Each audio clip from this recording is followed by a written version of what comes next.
దాని గురించి పూర్తిగా అవగాహన లేమి కనపడుతుంది ఇప్పుడు రాష్ట్రంలో కొన్ని సెక్షన్స్లో.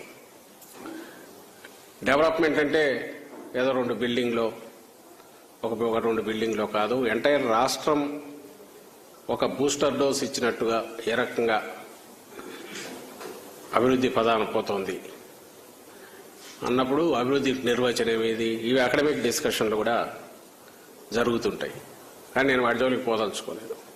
మన జీవితాల్లో మార్పు వచ్చిందా లేదా, ఆ మార్పు మన కాళ్ళ మీద మనం నిలబడేట్టు చేస్తుందా లేదా, ఇది కాక ఇంకా రియల్ డెవలప్మెంట్ వీళ్ళు అనుకుంటున్న డెవలప్మెంట్ కూడా జరుగుతుందా లేదా ఇన్ఫ్రాస్ట్రక్చర్ పరంగా కానీ, వీటిని అడ్రస్ చూసినప్పుడు ఖచ్చితంగా రిమార్కబుల్ పాజిటివ్ చేంజ్ అనేది అందరికీ కనపడుతోంది.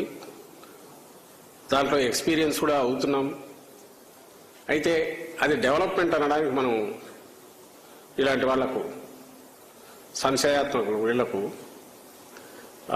అంత ఇష్టపడట్లేదేమో అని అనిపిస్తుంది. అందుకోసమే దాని గురించి ఇంకోసారి చెప్దామని అనుకున్నాం. మనం 19లో అధికారంలోకి రాగానే జగన్మోహన్ రెడ్డి గారు తీసుకొచ్చిన ఓ పెద్ద విప్లవాత్మకమైన చేంజ్ ఏదైతే ఉందో, మనకు విలేజ్ సెక్రటేరియట్స్, వార్డ్ సెక్రటేరియట్స్ తీసుకురావడం, కానీ డెలివరీ మెకానిజం కింది వరకు తీసుకెళ్లాం. అంటే గవర్నమెంట్ను డోర్ స్టెప్స్ దగ్గరికి తీసుకెళ్లాం. అది తీసుకొచ్చిన మార్పు, దానివల్ల కేవలం 1,25,000, 1,30,000 ఉద్యోగాలు వీటికి రావడం మాత్రమే కాదు, ఈ 15,000 విలేజ్ వార్డు సెక్రటేరియట్స్ ద్వారా.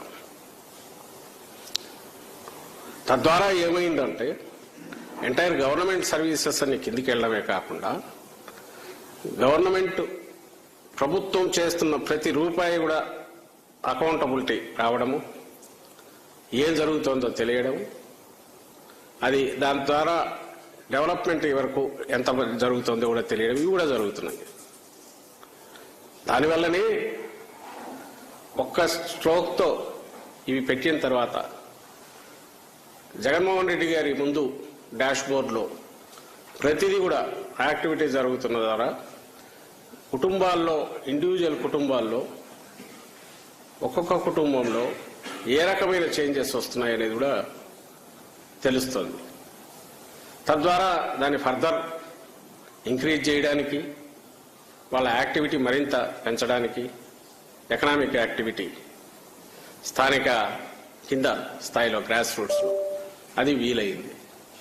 మీరు గమనిస్తే ప్రాక్టికల్గా అది ఎట్లా జరిగిందని, ఈ రోజుకు ప్రతి సెక్రటేరియట్ పరిధిలో, అంటే 2,000 జనాభా ఉజ్జాయింపుగా ఉండే పరిధిలో, ఈ 4 ఏళ్ల 10 నెలల్లో సమయంలో మే 30th 2019 మేము అధికారంలోకి వస్తే, ఈరోజు 2024 మార్చి, ఏప్రిల్ మే తీస్తే 4 years 10 months అనుకుంటే, అందులో ఒక 2 ఏళ్లు సాలిడ్గా 2 years కోవిడ్ టైం తీసేస్తే, అప్పుడు కూడా గవర్నమెంట్ యాక్టివ్గా ఉంది. సర్వీసెస్, అప్పుడు జరిగిన సర్వీసెస్కు కేవలం ఈ వ్యవస్థే లేకపోతే అసలు జరిగేవి కాదు. అది అందరికీ తెలుసు, మీడియాకు తెలుసు, ప్రజలకు తెలుసు.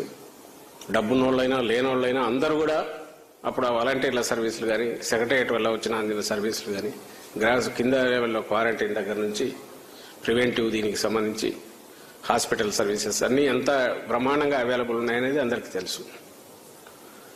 సో 2019లో రాగానే వితిన్ 4-5 months ఇది రెడీ చేసుకుంటే